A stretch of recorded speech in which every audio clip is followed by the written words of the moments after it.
It's funny how, in the good old days, TV shows could run all year long without tripping over themselves. Now we're lucky if we get 10 episodes, and half the time, the content feels more like a corporate memo than actual storytelling.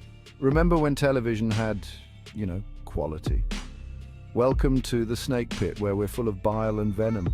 I'm your host, Snake Demon, and today we're going to take a look back at the decline of episode counts, the plummet in storytelling, and how everything good has been sacrificed on the altar of DEI, ESG, and whatever other trendy buzzwords the suits come up with.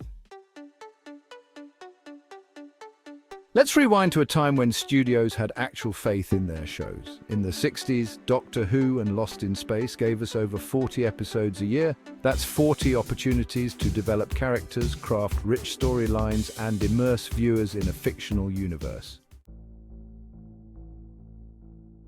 Then we get to the 70s and things start to slip. The Dukes of Hazzard barely holding on with 20 episodes. It was still a decent run though.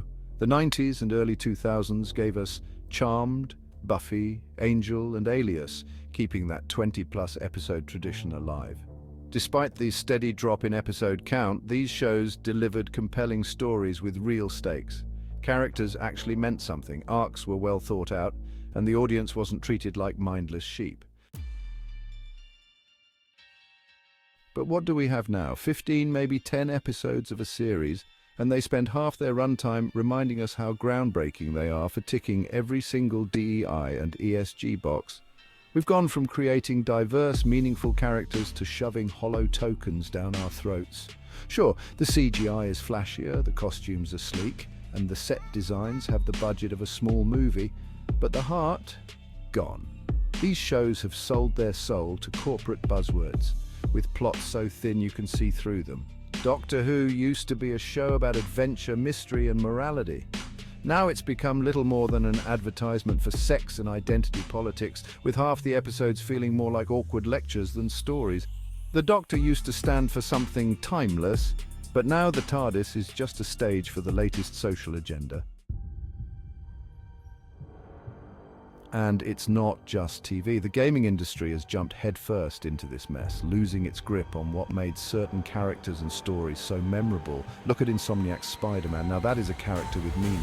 He struggles, he has depth, he feels real. The gaming world used to give us heroes like that. But now we're stuck with bland, repeatable drivel that's more concerned with not offending anyone than with telling a gripping story. Look no further than the flop that was Suicide Squad killed the Justice League. They forced the same repetitive garbage down our throats, and guess what? It bombed spectacularly. That's what happens when you try to shoehorn in these corporate agendas without giving the audience what they actually want. Engaging characters, tight storytelling, and fun gameplay. We're seeing this pattern across the board at TV, movies, games, you name it, it's happening. Studios used to take risks and trust the audience. They didn't try to force-feed us the same tired messaging wrapped in shiny effects.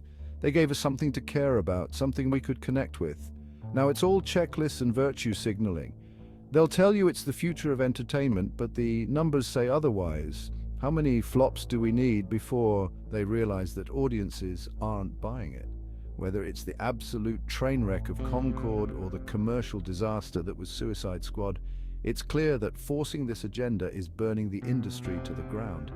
The truth is, modern shows and games wish they could hold a candle to what we had in the past. Action stars in the 80s, iconic. Characters who meant something, unforgettable. Now, it feels like we're watching the slow death of creativity. If they don't turn the ship around soon, there won't be anything left worth saving. But hey, at least the corporate boards will pat themselves on the back for hitting all their ESG quotas, right? I'm Snake Demon, and this has been the Snake Pit. Don't forget to subscribe, hit that bell, like the video, and leave your opinions in the comments, where I won't read them.